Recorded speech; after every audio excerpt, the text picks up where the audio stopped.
Bapa di surga, kami mengucap syukur kepadamu.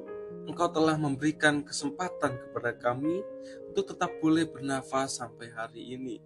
Itu semua karena kebaikan-Mu dalam hidup kami.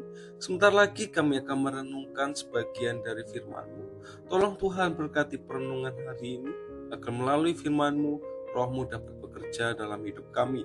Terima kasih Tuhan Yesus, di dalam nama-Mu kami telah berdoa. Amin. Shalom, salam sejahtera yang dari Tuhan kita Yesus Kristus dimanapun saudara sekalian berada. Hari ini kita sama-sama akan belajar sebuah tema yang berjudul rekonsiliasi, terambil dalam Kejadian 33 ayat 1-20. Namun kita akan membacakan ayat yang kedua sampai yang keempat saja. Demikian firman Tuhan. Ia menempatkan budak-budak perempuan itu beserta anak-anak mereka di muka, Lea beserta anak-anaknya di belakang mereka, dan Rahel beserta Yusuf di belakang sekali.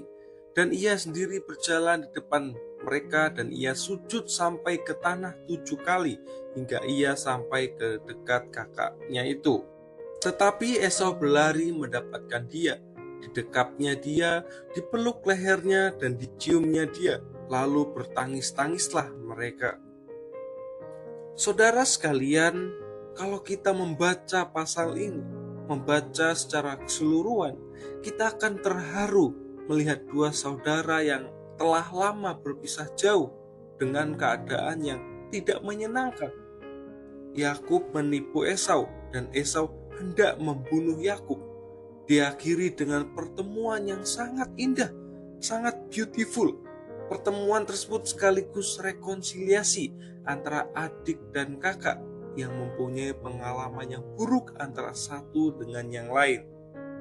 Sebelumnya Yakub merasa takut dan merasa sesak hatinya ketika hendak berjumpa dengan kakaknya. Kakaknya datang dengan 400 orang untuk berjumpa dengan Yakub.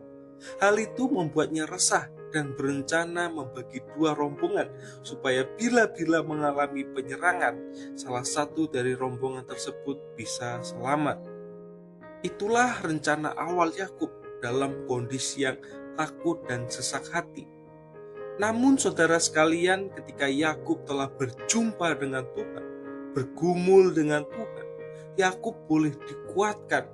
Yakub boleh berani untuk bertemu dengan kakaknya yang sebelumnya takut dan sesak hati, kemudian berani.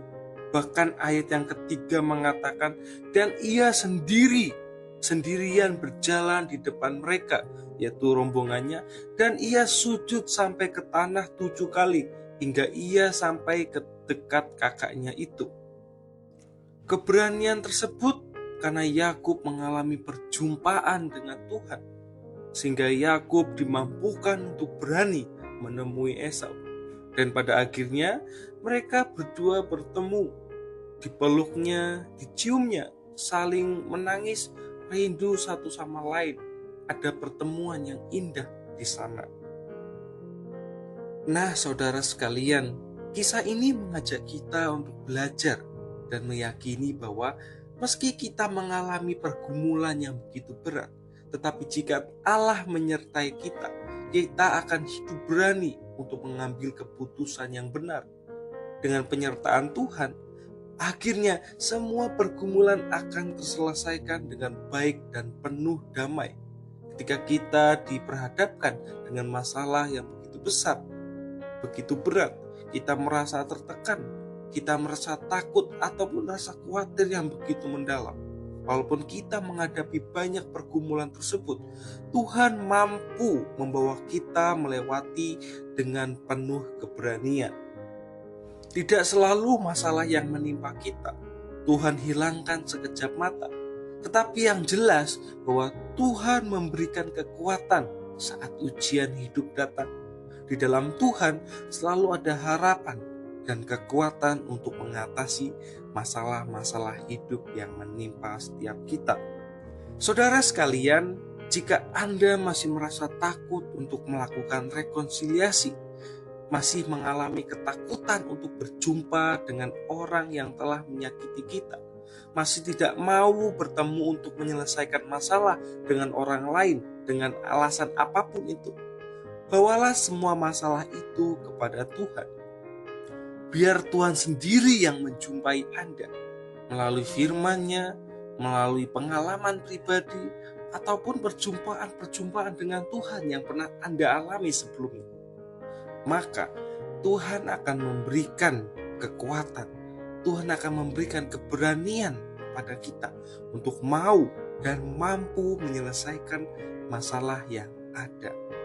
Oleh karena itu, serahkanlah segala pergumulan kita ke dalam tangan Tuhan, biar Tuhan sendiri yang akan bertindak di dalam hidup kita.